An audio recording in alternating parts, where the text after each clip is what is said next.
അഭിമതരായ മാതാപിതാക്കളെ, ഗുരുജനങ്ങളെ, പ്രിയമുള്ള കൂട്ടുകാരെ, ഏവർക്കും എന്റെ വിനീതമായ കൂട്ടുകൈ.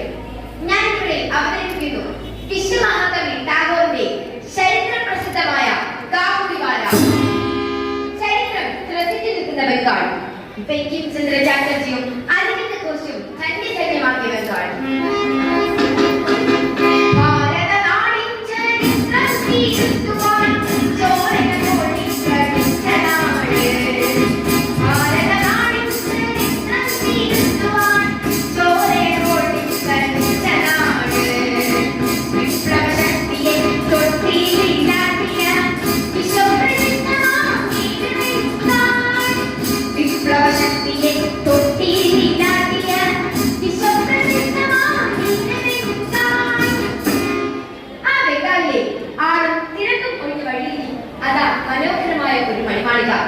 അതുവഴി കടന്നു പോകാറുള്ള കാൽനടക്കാരും കച്ചവടക്കാരും ഒന്നും ആ മണിമാളികയെ ഒന്ന് ശ്രദ്ധിക്കാതെ കടന്നു പോകാറില്ല.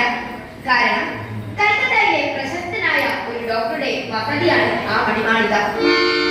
മധ്യവയസ്കൻ, സുമുഖൻ, വിഭാഗൻ,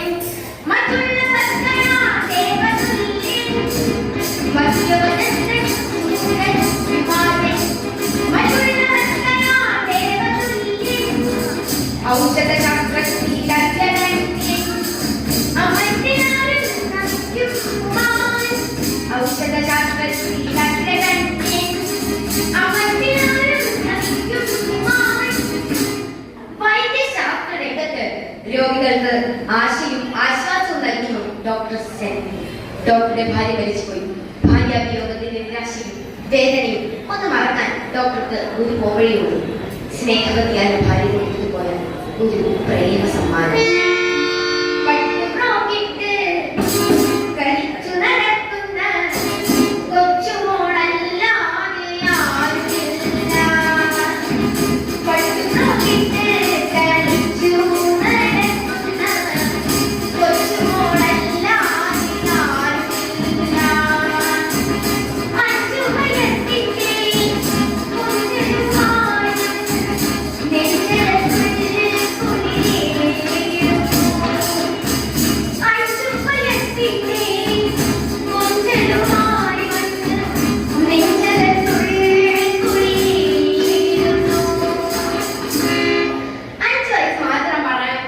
ഒരു കൊച്ചുകുട്ടി മിനി.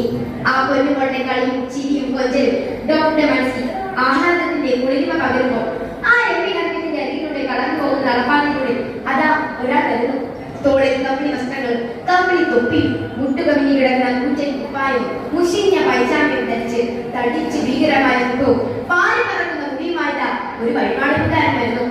ആ പാലിയവരുടെ കൂടി മൗനം നടന്നു വരികയായിരുന്ന വഴിപാടുകാരനെ കാണുമ്പോൾ തെരുവുകുട്ടികൾ പിന്നാലെ കൂടും.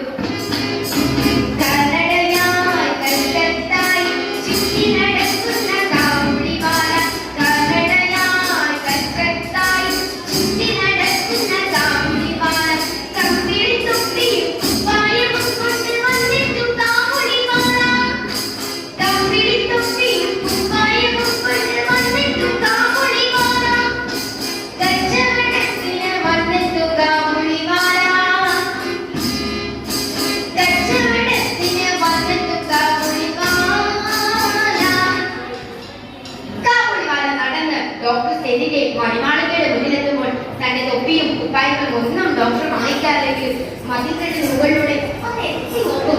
അത് കാണുമ്പോൾ ഓ കാബൂളിവാല. ഡോക്ടറുടെ മകൻ മയത്തോടി മുറുകളിൽ ഒളിക്കും. കാരണമുണ്ട്.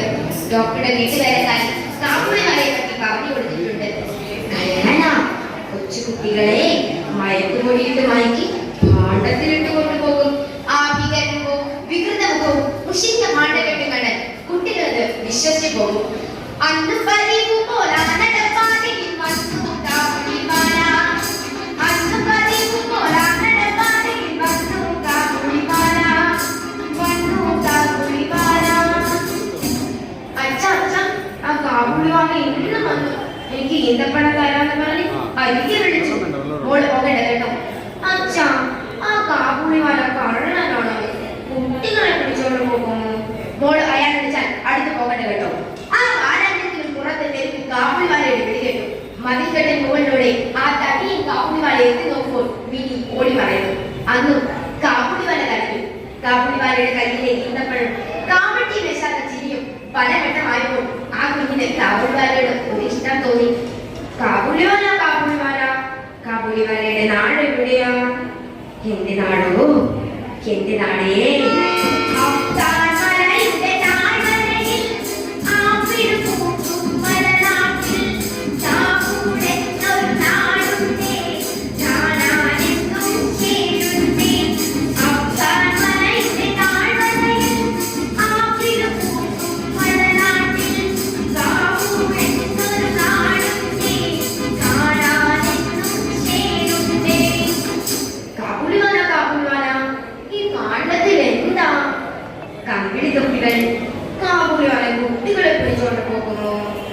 അയ്യോ ഇല്ല കുട്ടി, ഈ കാബൂളിവാലയ്ക്ക് കുട്ടികളെ എന്നിഷ്ടം.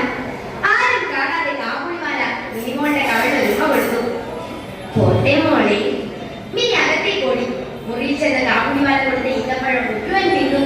മോളെ, മോൾക്ക് എവിടുന്ന് കിട്ടി ഈ ഈന്തപ്പഴം? ആര് തന്നതാ? കാബൂളിവാല തന്നതാ അച്ഛാ. വേറെ കാര്യം പറഞ്ഞിട്ട് മുഴുവൻ കാണണമാ.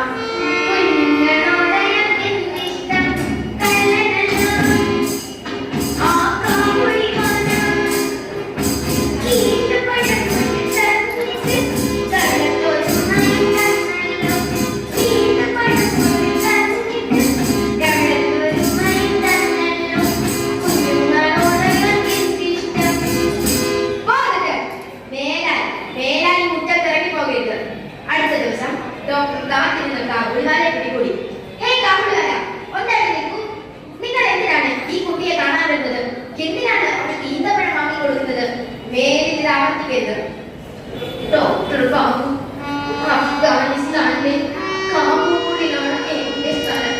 അതുകൊണ്ടാണ് എല്ലാവരും എന്നെ കാബൂളിവാലാന്ന് വിളിക്കുന്നത്. എനിക്കുമുണ്ട് ഇതുപോലൊരു കൊച്ചുമോൾ. ഇവിടെ പോലെ ഇതേ പ്രായം ഊരു ചുറ്റിയൂരാളിയായി നടക്കുന്ന ഈ കച്ചവടക്കാരൻ എന്റെ പൊന്നുമോളെ കാണാൻ അധികം അവസരങ്ങൾ കിട്ടിയിട്ടില്ല. ഈ പൊന്നുമോളെ കാണുമ്പോൾ എനിക്ക് എന്റെ മോളെ അതുകൊണ്ട് ഞാൻ ഇവൾക്ക് ഈന്തപ്പഴം വാങ്ങി കൊടുക്കുന്നത് അരികിൽ വിളിക്കുന്നത്. വലിയവനായ ഡോക്ടർ ആ പിതൃവികാരത്തിനെ മുന്നിൽ നമിച്ചു വരും. പിന്നീട് അവിടെ കാബൂളിവാല വന്നതില്ല. കൊച്ചുമീ കാബൂളിവാലയെ കാണാൻ നിൽക്കുമ്പോൾ കരയും. കാലം കടന്നുപോയി. ഡോക്ടറുടെ മകൾ മിനി കൗമാര സന്ധ്യയിൽ കാലുറച്ചു നിൽക്കുന്ന ഒരു കിരിക്കാമ്പെട്ടെ വളർന്നു കഴിഞ്ഞിരുന്നു. ആയിലേക്ക് ഒരു പരിചയക്കാരൻ പറഞ്ഞാണ് ഡോക്ടർ അറിയുന്നത് കാബൂളിവാല ജയിലിലാണ്. ആത്മതറിഞ്ഞില്ല. വിട്ടുമുറ്റത്ത് ഒരു വലിയ പന്തൽ ഉയർന്നു. മധ്യമനസ് കഴിഞ്ഞ ഡോക്ടർ വാർദ്ധക്യത്തിന്റെ വക്കീലെത്തിയിരുന്നു. വീടിന്റെ വിവാഹമാണ്. കല്യാണാഘോഷങ്ങൾ തുടങ്ങി. ആ സമയത്ത് ആത്മഹത്യ തട്ടി മാറ്റിക്കൊണ്ട് ഒരു പ്രാന്തൻ മുന്നോട്ട് വന്നു. അയാളുടെ കൈനിലെ ഈന്തപ്പഴം. എന്റെ മിനിമോളെവിടെ? എന്റെ മിനിമോളെവിടെ? മോളെ! ഓ കാബൂളിവാല! ഇനി അറിയാതെ വിളിച്ചുപോയി. മോളെ, ഞാനൊന്നും അറിഞ്ഞില്ല. കഴിഞ്ഞു പോയ കാലത്തിന്റെ എണ്ണമറിയാതെ കൊച്ചു എനിക്ക് കൊടുത്ത ഈന്തപ്പഴമായി കാബൂളിവാലാണത് നിന്റെ കല്യാണ പന്തലിലേക്കായിരുന്നു. ഡോക്ടർ അയാളെ സ്വാതന്ത്ര്യപ്പെടുത്തുന്നു. ഡോക്ടർ ബാബു, കാബൂളിപ്പോൾ എന്റെ മകളും വളർന്നു കാണും. ഇവളെ പോലെയായി കാണും. അവളുടെ കല്യാണം നടത്താൻ അവളുടെ അച്ഛനില്ല. ഞാൻ ജയിലിലായിരുന്നു. ജീവിച്ചിരുന്നുണ്ടാകും. എന്റെ മകൻ ഈ ഭൂമിയിൽ ഉണ്ടാകുന്നു അറിയില്ല. പട്ടിണി കിടന്നു മരിച്ചു കാണും. ഇത് കണ്ട് ഇപ്പോൾ പൊട്ടി പൊട്ടി കരയുന്നു.